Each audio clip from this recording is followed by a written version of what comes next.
happens back here? Everybody follow me. It's legendary. Just like boom. Unbelievable. How many places are you going to go and see a green horse? We are having a blast.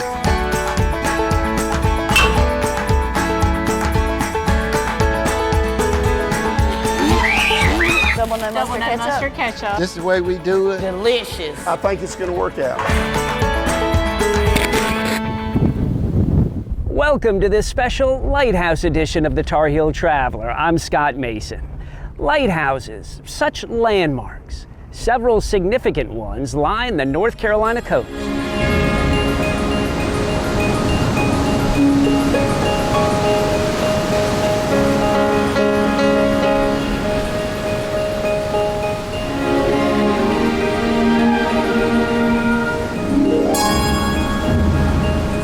The Cape Lookout Lighthouse, one of the tallest lighthouses in the country, and its distinctive diamonds that also serve as a compass, black facing north-south, white east-west. It got that diamond pattern in 1873, and that's actually the result of having three other very similar looking lighthouses up and down the Carolina coastline. So those black diamonds, where they meet the white, actually points straight north. The lighthouse rises 163 feet and has 214 steps. Yeah, so the stairs inside are iron. They're kind of shaped like pizza slices. We tell people, walk on the crust. The widest part. And the lighthouse is on the southern end of Core Banks, of South Core Banks specifically, which is about a 20-mile long barrier island. This is all that remains of the first lighthouse that was here. There were basically two chief complaints. It was short and the light was not very bright. And so this, the second lighthouse, built in 1859. It's a warning system. Warning of the dangerous shoals offshore.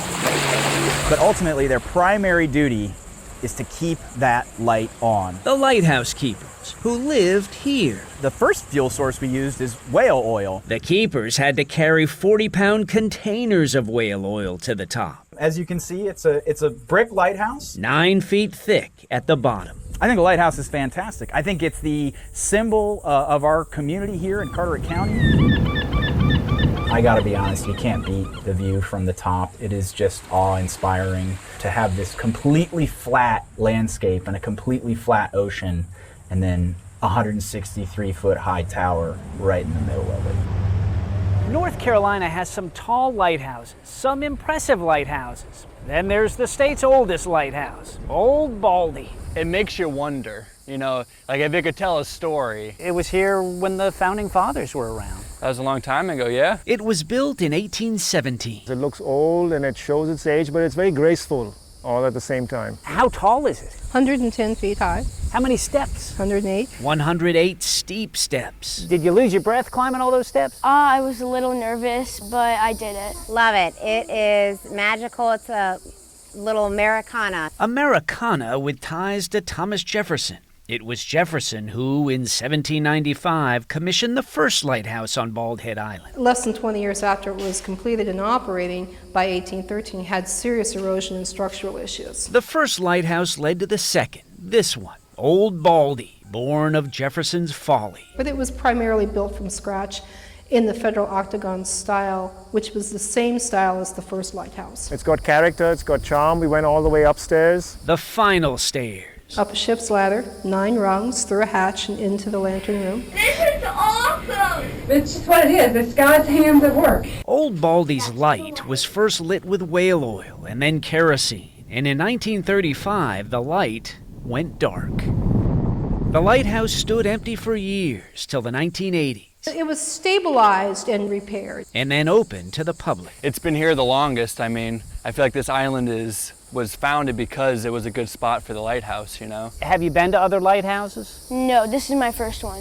This is your first lighthouse? This is a pretty good one to start with. It is. You want to go up again? Yeah. 108 steps, almost 200 years old. Come to Old Baldy and step into adventure.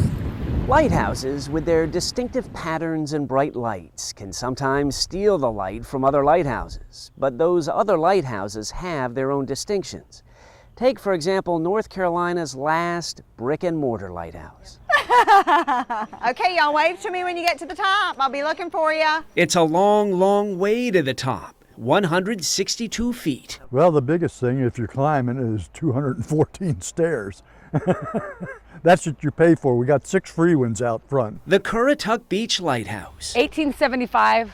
Lighthouse is first illuminated, and about 1 million bricks to build the whole thing. What do you think of this lighthouse not being painted? Gives you an idea how many jillions of bricks there is in it. The only reason they didn't paint it is because it was the last one. Each one has to be different. Plus, painting a lighthouse is a whole lot of work. It was a lot of work to operate the Currituck Light. As far as the keepers go, they had to carry 5 gallons of kerosene to the top every 2.5 hours. So they were up and down all night long. They were busy, busy guys. The lighthouse was automated in 1939. The keepers were no longer needed, and over time the keeper's house deteriorated. But this is the house today, renovated. Kids walk by this little house today. That's a pretty house. And somebody else says, that's a big house. It's a style that ages very well. The lighthouse has aged well. Look at it. You know, the little teardrops at the bottom, the ironwork. That's beautiful. It doesn't need to be that pretty. But it is. The fineness of the details, the ornateness in a sense, makes this what I think a nicer climb. That long climb. We had a little boy out here a couple of weeks ago, and he thought that if he climbed to the top, he got $7. By the way, thanks for climbing the Currituck Light. Oh, beautiful. Whenever I climb that fence to come to work, it's like coming into paradise.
Traveler books at thetarhilltraveler.com. Books that celebrate the state. Copies autographed and personalized at thetarhilltraveler.com.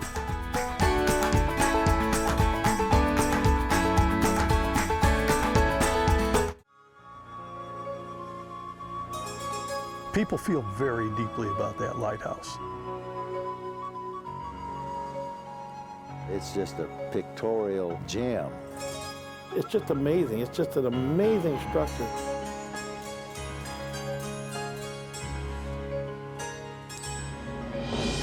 That lighthouse is a part of each of us.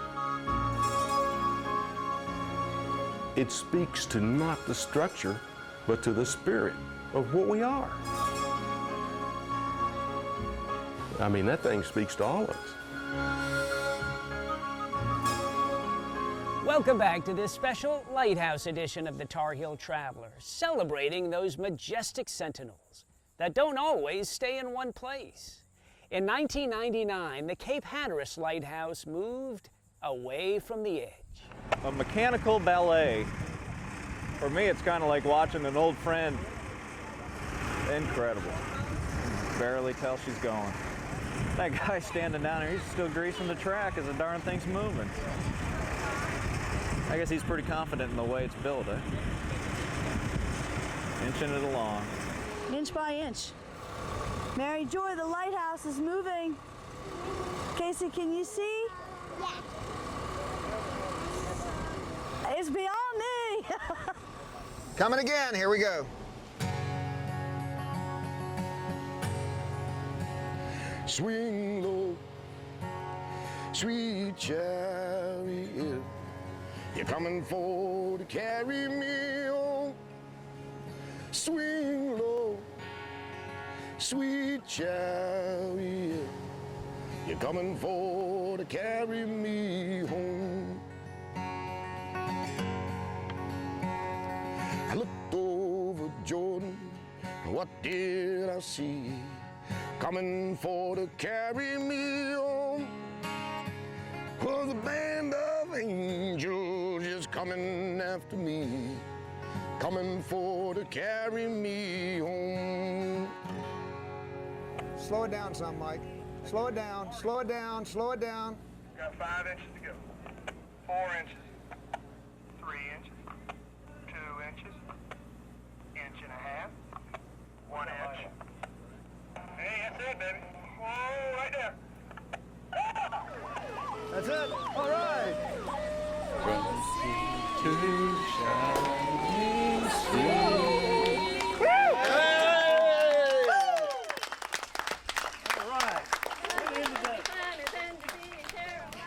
The Cape Hatteras Lighthouse used to stand here, but in 1999, movers moved it along this path, and this is where they set it down, although success is not always so black and white. Scott, as you know, it was such an intense, you were either for the move or you were against the move. There was no little gray areas in there. Two contrasting sides. It was us against the world. And Danny back then was unmoved. I've got 15 people on a payroll in here, and the lighthouse is going to be shut down? He ran a garage in 1999 and led the opposition. I mean, people want to come down here and see the real thing.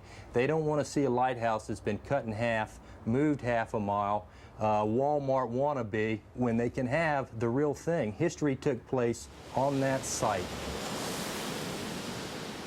All these years later, do you feel you've been proven wrong? Ow! No, I don't. I really think that, you know, we could have preserved it where it was. I will acknowledge that it was a success story. Vertical distance is .082. The move took months of preparation. Those things don't hold, we're in trouble. Finally, crews began moving the lighthouse. We're coming, we're coming. A half-mile back from the ocean. You're rolling! Away from the edge. Can you see it? Wow. Oh, my word. For me, it's kind of like watching an old friend. That guy standing down there, he's still greasing the track as the darn thing's moving, inching it along. Inch by inch. Casey, can you see? Yeah. You talk about it not being the same. Well, this island will not have a lighthouse if we keep it where it is. That's what's been determined. Erosion. We're going to run rods through it. Why put the lighthouse through that? I mean, you cannot deny that the Sentinel by the Sea just had a dramatic impact on people. And there's the ocean, you know, literally breaking at your feet. It's a breathtaking type thing. Today, the view is not the same, but neither is the threat. Coming again, here we go. Is it a success story? Yes. Was I wrong? No. You're the only advocate, again, that you'll ever have for your heritage. If you don't stand up for your heritage, then you're going to lose it. You're coming for to carry me home. The Cape Hatteras Lighthouse isn't the state's only one to be relocated. We were in Edenton in 2012 when the Roanoke River Lighthouse made its short but historic move. It's beautiful, absolutely beautiful. It's amazing. It's the 1886 Roanoke River Lighthouse. They're going to push it with hydraulic cylinders. We'll push it about 65 feet across a beam and just offshore. It's such a spectacle to be able to move it to a new location out over the water to symbolize where it was originally. Originally, it was in the middle of the Albemarle Sound. Sitting right in the water. Secured by a screw. Screwed a piling into the underground, into the bay. And this is the last original one that is still around. The last of its kind. Kind of an amazing thing that it has survived. It's been moved before from water to land in 1955. And it was used as a private home for many years. It moved again in 2007, carried by barge to a waterfront park in Edenton. I took care of it for the first 3.5 years it sat here. He looked after it every day. This would have been a bedroom. He climbed those steep 21 steps and patiently waited its restoration. I raised the windows every day and lowered them at night. Why did you do all that work? Love of the house. A well-built house. It has maintained structural integrity for now, well over 100 years. And for it to come to fruition today is just really exciting for everybody. The day of the move. I think it's going to be tremendous if they start moving it. Move it. Let it roll. In the beginning, I thought they were going to kind of like lift it up and put it down, but it doesn't work that way. Crews measure and inspect and reposition. And they kind of roll it up a little bit at a time. A tiny little bit. He's ready to go home. So they'll push it forward, then they'll move the jack and push it forward again, and the whole move will take about 3 hours. But worth the wait. We've been waiting on this to be completed for a long, long time. You know, it's not just an historic preservation project, it's a major engineering project, too. And today's amazing. All these people here, you know that they just love this and they're so happy. There's a lot of excitement.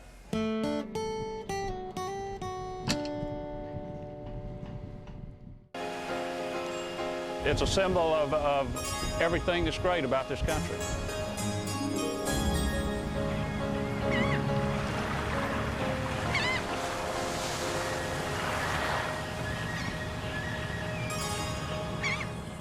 Welcome back to this special Lighthouse edition of the Tar Heel Traveler. Lighthouses are often called sentinels and sometimes silos, such as the Oak Island Light at Caswell Beach in Brunswick County. Come on up, 11 o'clock. Time to climb the lighthouse. Oklahoma, not a lot of lighthouses in Oklahoma, not a lot. Visitors from across the country. Watch your head. And watch your step. Well, first of all, it has a stair climber system instead of circular stairs. 131 stairs. All those steps. All those steps, but it'll be worth it. Take your time. It'll be worth it. Take your time. Bring water. Yes, definitely. So this is the second to last lighthouse built in the United States. In 1958, we opened. The whole thing cost $110,000. That's it. Which is one reason the lighthouse looks the way it does. And gosh darn, it looks like a silo. Bingo. A silo manufacturer built it, so nobody would have to paint it. But they have poured paint in the concrete that gives it its color. So this main structure that we're in right now took them 7 days, boom, to build the lighthouse. Pretty cool. Pretty high, 153 feet tall. Humidity is fairly low today, so you got a good view. You can see Holden Beach. And any boats out there can certainly see the light. We're up in the lantern room of the Oak Island Lighthouse. And that light is one of a kind. We see the only rotating LED light system in the United States. It never stops rotating. Sweep, sweep, sweep. A very distinctive pattern. Nobody else on the East Coast would have this. Boats do depend on the light, small boats especially. When they're out in the open water. And we, the citizens, oh my gosh, holy moly. That is a C-17. Unbelievable. That's highly unusual. I've never seen that. So many terrific views. Oak Island is a beautiful island. And the Oak Island Lighthouse, a distinct landmark. It's definitely very interesting, that's for sure, and the steps inside. What do you think about this? It's hot, but it's awesome. It's a beacon, it's a welcoming light, and when I see those lights in the daytime or at night, it's just a signal saying, welcome home. The Bodie Island Lighthouse, the current one anyway, is almost 140 years old. Much of its history is in the memory of the son of the last lighthouse keeper. As a child, how was that growing up around here? Oh, it was great. We had all these beaches to play on. We had the sounds and we had boats. And John Gaskill also had the lighthouse because his father was the keeper of the light. It was back in the 1920s and 30s when the light wasn't electrified. It was a vapor light like a Coleman lantern. You heat the fuel up, in this case it was kerosene, and you'd burn this vapor in a mantle. And at that time it was 22,000 candle power. Today the light's power comes in part from its past. It's still like it used to be. From growing up in its shadow and weathering the years. And us kids loved the hurricanes, but I'm sure my parents didn't. He remembers one hurricane in particular. The water was pretty deep. It was almost up to the porch. His father was forced to wade through the water. And it was full of snakes and muskrats. So he had to move them out of the way before he could get inside the light to light. It would move quite a bit in a hurricane. The tower itself? Yeah, it would move. Would you feel it sway? You could feel it, yeah.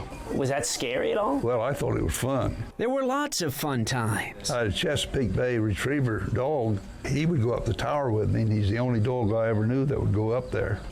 His mother, you couldn't get her in the door. John Gaskill remembers many stories from his childhood at the Bodie Light. I lived here from 3 to about 18. I left home last time at 18. He's 93 now and volunteers here, and in many ways is as much an icon as the light itself, and as much an icon as the last light keeper is too. You read the stories about the old keepers sitting in his chair, and I've seen my dad sitting there many a time. Could have been a poster boy for him. Every lighthouse has a story, and each lighthouse is distinct. The nation's second oldest lighthouse is at Ocracoke Island. Oh, it's very important. Just a large part of who we are as a people here on the island. It's amazing. Second oldest lighthouse continuous service in the United States. 200 years. 200 years, yes, sir. It's always awe-inspiring to see a cultural resource like this, and the fact that human hands 200 years ago did a pretty good job of getting this like it should be. It attracts everybody, including home folks. You know, people come down and you've seen it 1,000 times, but you'll see it again.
Lighthouses, such lasting symbols of North Carolina, of the state's beauty and history, lighting the way toward the future.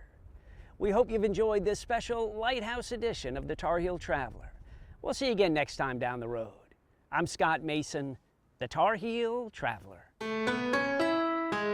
Order Tar Heel Traveler books at thetarheeltraveler.com.